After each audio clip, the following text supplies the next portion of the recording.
ಬಾಲ ಮತ್ತು Ramu vegetarian, so ಅವ್ರಿಗೋಸ್ಕರ ಆಂಟಿ ವೆಜ್ ಅಡುಗೆನೂ ಮಾಡಿದರು. ನಮ್ಮೆಲ್ಲರಿಗೋಸ್ಕರ ಆಂಟಿ ಎಷ್ಟು ಕಷ್ಟಪಟ್ಟು ಅಡುಗೆ ಮಾಡಿದರು. Thank you so much aunty. ನಾವೀಗ ಫಿಝನ್ ರೂಮಿಗೆ ಬಂದ್ವಿ. ಸ್ವಲ್ಪ ಹೊತ್ತು ಕಾರ್ಡ್ಸಲ್ಲಿ ಕ್ವಶನ್ಸ್ ಇರುತ್ತಲ್ಲ, ಅದಕ್ಕೆಲ್ಲ ಆನ್ಸರ್ ಮಾಡೋದು, ಆ ಥರ ಗೇಮ್ ಆಡೋಣ ಅಂತ ಬಂದ್ವಿ. ನನಗಿಲ್ಲಿ ಅವಳದು ಫ್ರೇಮ್ ಕಲೆಕ್ಷನ್ ತುಂಬ ಇಷ್ಟ ಆಯಿತು, ಫೋಟೋ ಫ್ರೇಮ್ಸ್ದು. ಇಲ್ಲಿ ನೋಡಿ, ಇದು ನಮ್ಮ ಗ್ರ್ಯಾಜುಯೇಷನ್ ಟೈಮಲ್ಲಿ ತೆಗ್ದಿರೋ ಅಂಥದ್ದು. ನಾವೆಲ್ಲರೂ ಬ್ಲ್ಯಾಕ್ ಡ್ರೆಸ್ ಹಾಕ್ಕೊಂಡಿದ್ದೀವಿ. ಇವಾಗ ನಾವು ಗೇಮ್ಸ್ ಎಲ್ಲ ಸ್ಟಾರ್ಟ್ ಮಾಡ್ತಾ ಇದ್ದೀವಿ. ಇದು ತುಂಬ ಇಂಟ್ರೆಸ್ಟಿಂಗ್ ಅನಿಸುತ್ತೆ.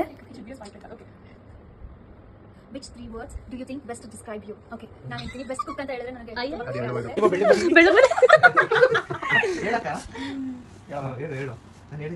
It's not your home, but makes you feel like you're at home.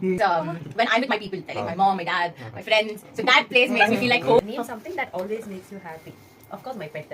Friends ಜೊತೆ ಇರಬೇಕಾದ್ರೆ ಟೈಮ್ ಹೇಗೋಗುತ್ತೆ ಅಂತಲೇ ಗೊತ್ತಾಗಲ್ಲ. ಹಾಗೆ ನಮಗೂ ಟೈಮ್ ಆಯಿತು. So it's time to leave. ಈ